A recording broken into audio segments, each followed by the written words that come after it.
folks, Dr. Rossenzell here. The title of this lecture is Manifest Destiny Realized. Once upon a time, there was a historian from the University of Wisconsin named Frederick Jackson Turner.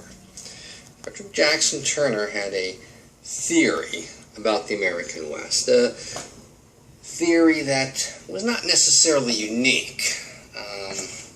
Certainly Americans were not unaware of what he had to say, just that how he puts it together is going to be important.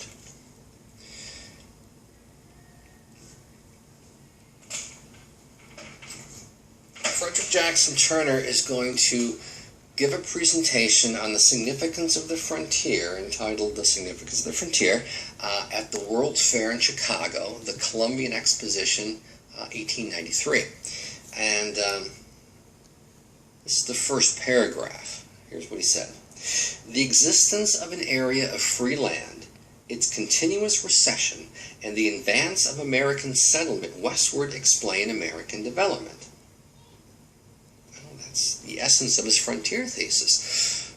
The reason why the United States is so successful in all aspects, politically, economically, socially, culturally, religiously, everything, is because we have this West. Nobody else does. Well, yes, they do. Canada has West, Australia has West, China has West, etc. But in the eyes of this American historian, we're talking about American exceptionalism. And so the West is the reason why we are successful. The West was the place where we could send our excess population. You know, things get too full back east, they go west. Always room for people out west. The West is the area where we try new ideas. An example they would give is women's suffrage. Wyoming, first territory to allow women the right to vote.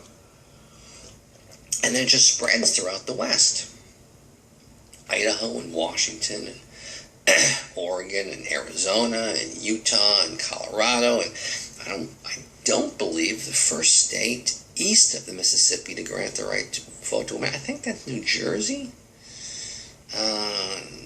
I'm not sure of the date, sometime in the 20th century. So this would be something that he'd point to and say, see, so the West is the place where we send our excess population, the West is the place where we try new ideas, and the West is the place where we create new markets. That's the significance of the frontier. Frontier is a process, not just a place. It's an advancement. We are advancing American ideas. This, once again, goes back to John O'Sullivan's idea in 1839 about manifest destiny. That this is a God-given obligation to bring American exceptionalism to the West. The mission was to fill the continent of the Pacific. And the Gilded Age certainly saw the largest migration and economic expansion to the West. Americans wondered if they're creating an internal empire. Well, we had gold in California, we had copper and silver in Colorado and Idaho. And so we had miners, we had ranchers. But mining and ranching and farming there were industries, there were commercial interests. I mean, there was the idea of American exceptionalism as the rugged individual, right? They grow their own food, they make their own stuff. What they do not grow and what they cannot make, they do without. And certainly there were some environmental legacies to this. Flooding, chemical pollution, etc. Certainly the buffalo will be slaughtered. There'll be organized trips to do so. That was one way of removing the Sioux and other Indians from the plains. They're there. The idea is because of the buffalo, we get rid of the buffalo, and that'll compel the Sioux and other plains Indians to go elsewhere. Well, miners went on strike. Farmers went on strike. These are people who work for wages, not for themselves. Cowboys went on strike. There's probably nothing more Americana. There's probably no more better example of rugged individualism than the American cowboy. John Wayne made a career out of making movies about cowboys. Each movie he played the same cowboy, just a different setting. Well, cowboys went on strike. They went on strike in 1883 and 1886. They went on strike in Texas. They went on strike in Wyoming. In fact, there's a wonderful book called The Day the Cowboys Went on Strike. Cowboys made an average about $30 a month, but that wage did not change over time. Cost of living goes up, so they went on strike. And a goodly part of cowboys were not Anglos. They were black, they were Mexicans, they were non-Europeans, and there were even some women cowboys. Ranching was an industry, farming was an industry, mining was an industry. These were not rugged individuals, these were day laborers.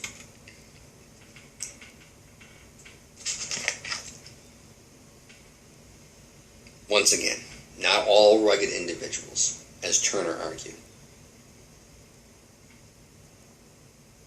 that worked for a wage. And certainly the West was not the place for everyone. Frederick Jackson Turner argued that the West was this open land where anybody could make a name for themselves. Here's a quote for probably one of the most famous American artists, a guy named Remington. He said that he'll be ready to grab his Winchester when the massacre of the Jews, Indians, and rubbish began. And that was certainly a mentality held by a lot of white people, is that the West was not a place for anybody but white people. I mean, certainly we brought the Chinese in to build the railroad, and we'll allow this because they're transients. You know, they're going to build the railroad. Railroads bring money, and they'll eventually move down the line, move out of our town. But a lot of these Chinese are going to say, we're going to stay. Maybe some of them initially followed the railroad workers. They're going to provide food service. They're going to provide laundry service. But then eventually they are going to settle. They are going to stay put. They're going to enter these western towns. And they're going to open up laundry facilities, and they're going to open up restaurants, and they're going to open up a whole series of service-related industries. Some will be farmers. Anyhow. And what happens is that the white Christians rise up and kill them.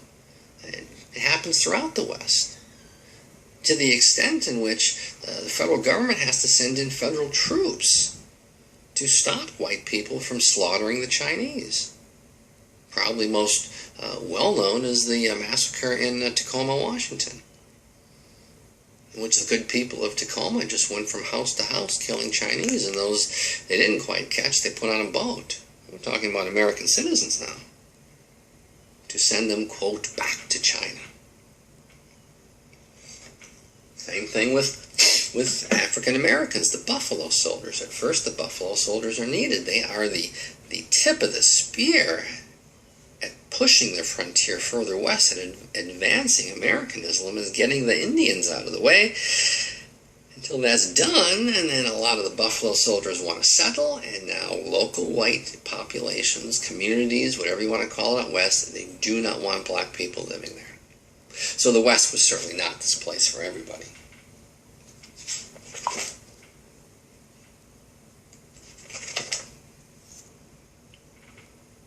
And the West was closed.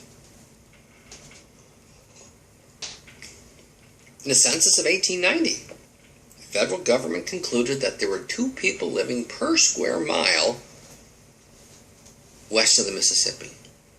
And thus, there was no room for anybody else. The West is closed.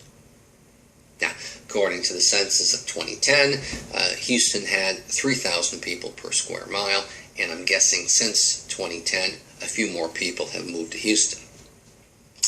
Anyhow, Americans believed that Frederick Jackson Turner was correct, that the West is the reason for our exceptionalism. The West is the reason for our wild success. England doesn't have a West, they're an island. European countries don't have a West, they are landlocked. Or they have the Atlantic Ocean onto their west. So, not only do Americans believe the West is significant and that the West is maybe the driving force into our success, but now the West is closed, oh my God, what do we do? Well, the West was also this wild and woolly place.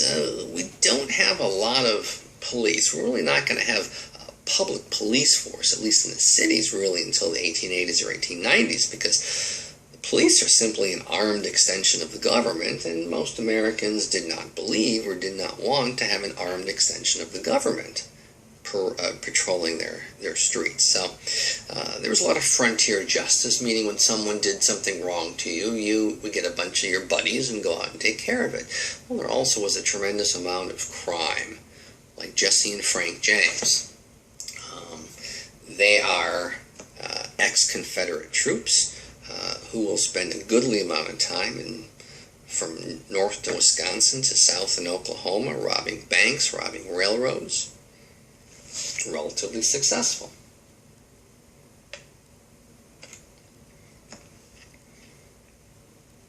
One of the most well-known